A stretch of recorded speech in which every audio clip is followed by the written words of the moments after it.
नेता नहीं, वो तो आरएसएस का दलाल है। हर तरफ इमरान मसूद हो रहा है। ये चर्चा सिर्फ इसलिए है कि इमरान मसूद पश्चिमी उत्तर प्रदेश में खुद में एक पार्टी है। पश्चिमी उत्तर प्रदेश के कद्दावर नेता इमरान मसूद और उनके जुड़वा भाई नोमान मसूद बहुजन समाज पार्टी से निष्कासित किए गए हैं। लेकिन इमरान मसूद के राजनीतिक भविष्य को लेकर पत्रकार और राजनीतिक विश्लेषक कहते हैं कि इमरान मसूद पश्चिम की राजनीति का एक बड़ा चेहरा है, लेकिन खराब किस्मत के चलते उन्हें जीत नसीब नहीं हो रही है। विश्लेषक बताते हैं इमरान मसूद को कम आंकना राजनीतिक दलों की सबसे बड़ी गलती है।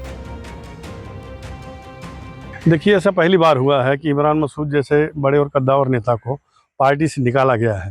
ये बहुत बड़ा राजनीतिक घटनाक्रम है, क्योंकि इमरान मसूद जब कांग्रेस में थे तो उन्होंने स्वयं पार्टी छोड़ी, समाजवादी पार्टी में थे तो उन्होंने स्वयं पार्टी छोड़ी, और ये पहली बार ऐसा हुआ है कि बसपा ने उन पर अनुशासनहीनता का आरोप लगाया है। तो निश्चित रूप से वो घर नहीं बैठेंगे, कोई न कोई रास्ता अख्तियार करेंगे। और जैसा कयास लगाया जा रहा है कि हालिया अभी उन्होंने जो कुछ बयान दिया उसमें राहुल गांधी की तारीफ की, प्रियंका गांधी की तारीफ की, तो इमरान मसूद की प्रबल संभावना है कि दोबारा वो घर वापसी करेंगे, यानी कि कांग्रेस में जाएंगे। और ऐसा भी हो सकता है कि इमरान मसूद अपनी कोई नई पार्टी बनाएं, क्योंकि उनके चाचा काजी रशीद मसूद साहब ने भी एक बार पार्टी बनाई थी और उन्होंने संजय गर्ग को सदर सीट से विधायक जितवाया था। तो ये तो अंडरस्टूड था कि हाँ भाई इमरान मसूद पार्टी छोड़ेंगे, और निश्चित रूप से इमरान मसूद सहारनपुर में बहुत बड़ा नाम है, बहुत बड़े नेता हैं, जनता उनके मतलब एक बहुत बड़ी फ़ैन फॉलोइंग है, उनका असर तो रहता ही है हमेशा हर चुनाव में।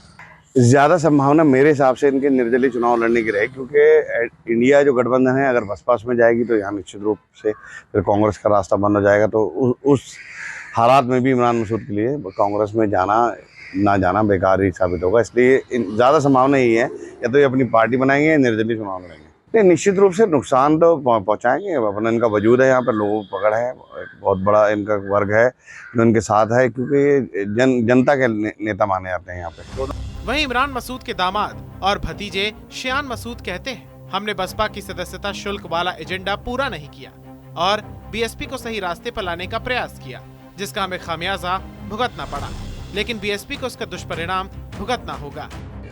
ये तो बिल्कुल स्पष्ट है कि पार्टी का जो एजेंडा था उस एजेंडे को हम पूरा नहीं कर पा रहे थे। वो रसीदें उन्होंने जो लिख रखा है उसमें, और साहब राजनीतिक आदमी काम नहीं कर सकता। राजनीतिक आदमी तो अपने लोगों के लिए लड़ाई लड़ सकता है, मिशन को मजबूत कर सकता है, लेकिन ये जो दूसरे काम ये काम नहीं कर सकता राजनीतिक आदमी। इमरान मसूद साहब उत्तर प्रदेश के बड़े नेताओं में शुमार हैं, और यकीनन जहां इमरान मसूद साहब का रुझान रहेगा, समाज का रुझान उस तरफ एक मेजॉरिटी में जाने का काम होगा। तो बहुजन समाज पार्टी को बहुत बड़ा नुकसान है। जितनी मेहनत हम लोग कर रहे थे बहुजन समाज पार्टी के लिए, शायद पिछले 10 सालों में किसी ने नहीं करी। वहीं इमरान समर्थक भी इसको बसपा की सबसे बड़ी भूल बता रहे हैं। समर्थकों का कहना है यहाँ पर इमरान के बगैर किसी भी पार्टी का वजूद नहीं है। इमरान चाहेंगे तो वह निर्दलीय लड़े और ये सारे के सारे उनके साथ हैं। ये नुकसान बसपा को होगा, इमरान को कोई नुकसान नहीं होने वाला है। ये अगर निर्दलीय भी लड़ेंगे तब भी ताकत बहुत मिलेगी ना। अच्छा, हाँ। देखिए आपको कल से आपने प्रकरण देख भी रहा है कि पूरे टोटल मीडिया आपका, चाहे वो सहारनपुर का हो, चाहे आसपास का, चाहे यूपी का हो, चाहे इंटरनेशनल आपका मीडिया हो, पूरा तरीके से हर तरफ इमरान मसूद हो रहा है। ये चर्चा सिर्फ इसलिए है कि इमरान मसूद पश्चिम उत्तर प्रदेश में खुद में एक पार्टी है। जिनको इनका साथ चाहिए वो निश्चित तौर से 8,000 की पार्टी बहुजन समाज पार्टी 1,50,000 पे चली गई, तो केवल इमरान मसूद की देन। और बसपा ने अपना इतना बड़ा नुकसान कर लिया कि आने वाले समय में मैं नहीं मानता कि कोई टिकट लेने वाला भी बहुजन समाज पार्टी सब होगा। इमरान मसूद को पार्टी में निकाल के मायावती को एक तरफा नुकसान होगा, 0 पर पहुंच गए। और इमरान मसूद की ताकत कोई भी कम करने वाला पैदा नहीं है। जिला सहारनपुर के अंदर अल्लाह ने वो हिदायत दी है जो आज तक किसी भी नेता को, किसी विधायक को नहीं दिया। आज तक इनके सामने तो कोई भी चेहरा आ जाए वो फीका पड़ जाता है। बहुजन समाज पार्टी को बहुत तगड़ा नुकसान हुआ। इस जिले सहारनपुर में जनता जो थी, जो इमरान के साथ बैंक उठता, वो इमरान के साथ लौट गया, वो बहुजन के साथ नहीं जाएगा।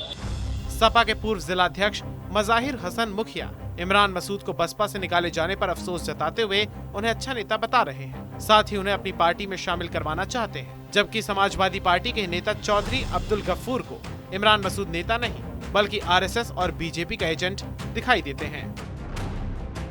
मैं तो सबसे पहले इमरान मसूद को ये कहना चाहता हूँ कि मुझे भी इस बात का बड़ा दुख है कि बसपा ने उन्हें निष्कासित किया, और बड़े दुख के साथ मैं ये बात कहना चाहता हूँ कि मेरे भी मन में ये बात थी, मैं अपनी मन की बात जिले में पहुंचाना चाहता हूं, पूरे लखनऊ तक पहुंचाना चाहता हूं। मेरे मन में भी ये बात थी कि अगर इमरान मसूद को मना के समाजवादी में लाया जाए और सब मिलकर चुनाव लड़ें, तो माफ़ करना मेरे अदर भाई बैठे, भाजपा को जब ही हरा सकते हैं, नहीं भाजपा हारने वाली नहीं है। नेता नहीं, वो तो आरएसएस का दलाल है। इसलिए कहता हूँ मैं क्योंकि समाजवादी पार्टी ने इस परिवार को देने का काम किया हमेशा। अजय समाजवादी पार्टी के संरक्षक की अंतिम यात्रा चल रही थी, इस समय ना तो दुख में शामिल हुई, जब उन्होंने पार्टी बीएसपी में जाने का काम किया, तो जनता कैसे भरोसा करेगी इन पे? जिस पार्टी ने इनको बनाने का काम किया, तो ये तो उसके आरएसएस के दलाल हैं, ये बीजेपी को फायदा पहुंचाना चाहते हैं। मुस्लिम समाज में अच्छी पकड़ और एक मजबूत वोट बैंक वाला मसूद परिवार किसी परिचय का मोहताज नहीं है। इमरान मसूद कौन सा रास्ता अपनाएंगे अभी ये पक्के तौर पर नहीं कहा जा सकता, लेकिन संकेत है कि वो जल्द कांग्रेस का दामन थाम लेंगे और यदि कांग्रेस में भी उनकी दाल नहीं गली तो वह निर्दलीय चुनाव लड़कर सपा, बसपा और कांग्रेस के लिए एक बड़ी चुनौती बनकर भाजपा की राह आसान कर सकते हैं।